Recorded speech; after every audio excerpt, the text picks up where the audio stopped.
It would be beneficial for silver to take a break, and I always expected it to, as it runs into the $50 area if it goes sideways for a couple of weeks. For example, if there is a failure to deliver and the price is $55, then you wake up and it's suddenly over $100 or $80. Unfortunately, you didn't have time to buy between those times. Based on its current overbought situation, it provides significantly more space to go. But nonetheless, overbought circumstances characterize a currency crisis and a market catastrophe. Without it, none of it matters. In the midst of a genuine panic about precious metals, all of that technical analysis is moot. There is a distinct set of regulations that applies to the precious metals market. Welcome, everyone. We had to divide it in half since stuff was happening so fast. But yesterday I released a few of videos. Since we were running short on time, Dan released the first half since we had to wait for the editor. The second part is subsequently released. There is, in fact, still very crucial news that you must be aware of regarding the silver market. This video serves as a continuation of our silver update, in a way. This is when Alan's genius really shines.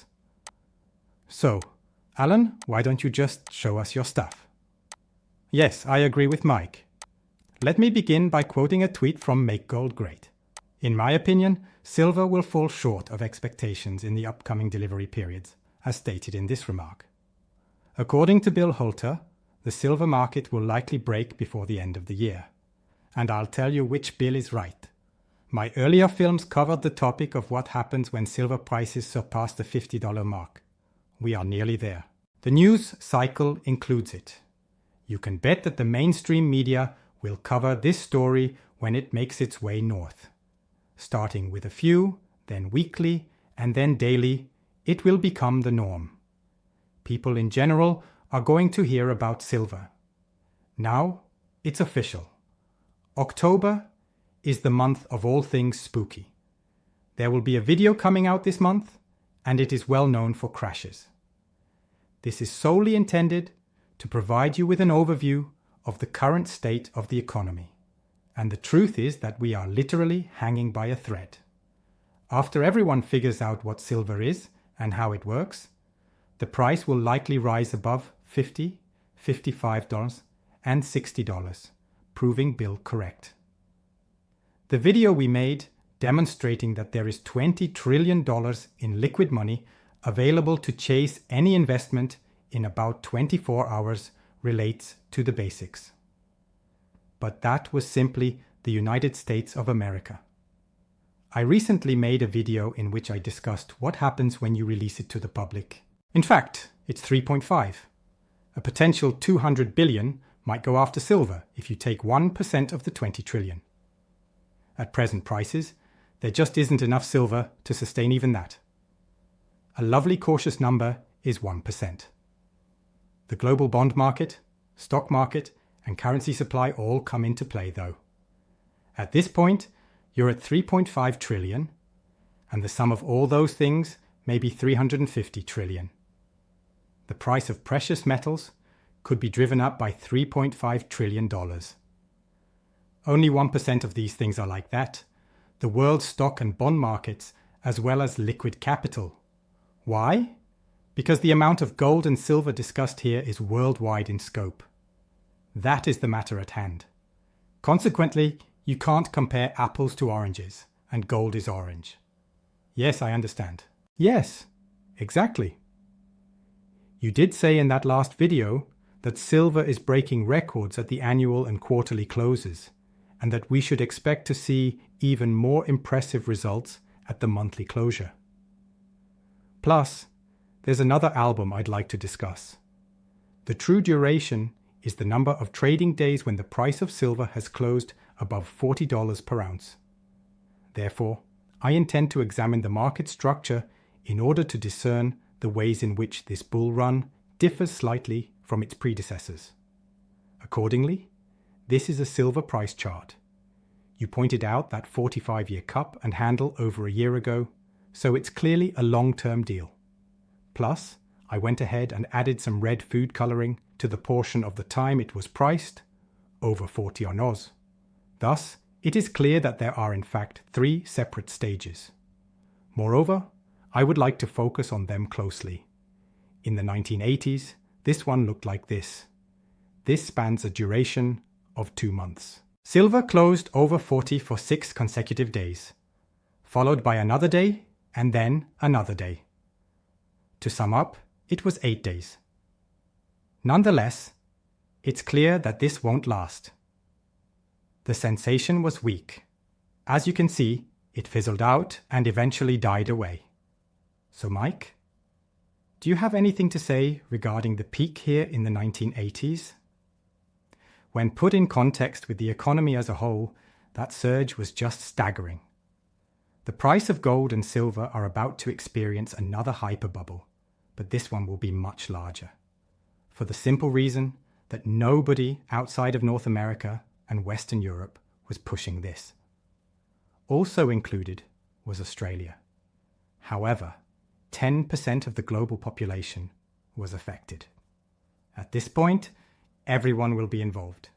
After you made the changes, we had, I don't know how much more currency, maybe 80 times more. There was 55 times more money in circulation when we published the book, not to mention the massive bond markets and the economic woes that accompany all of this. The ratio of total debt to gross domestic product. Not 120%, but 30%. That occurred in 1980. Compared to where it was during those 6 days plus the extra 2, the economy and the US dollar are in a very different place now.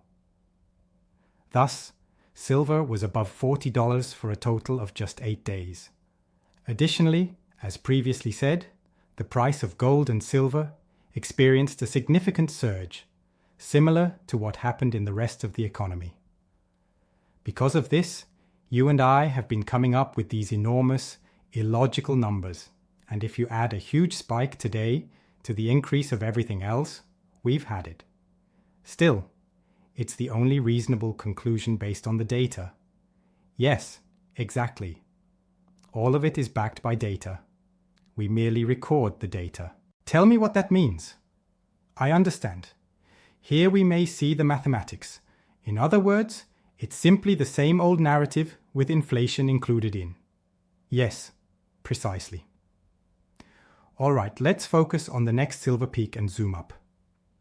In April of 2011, the price of gold has been above $40 for 17 consecutive days. It was clear that it had some momentum, since it got there over the course of several months.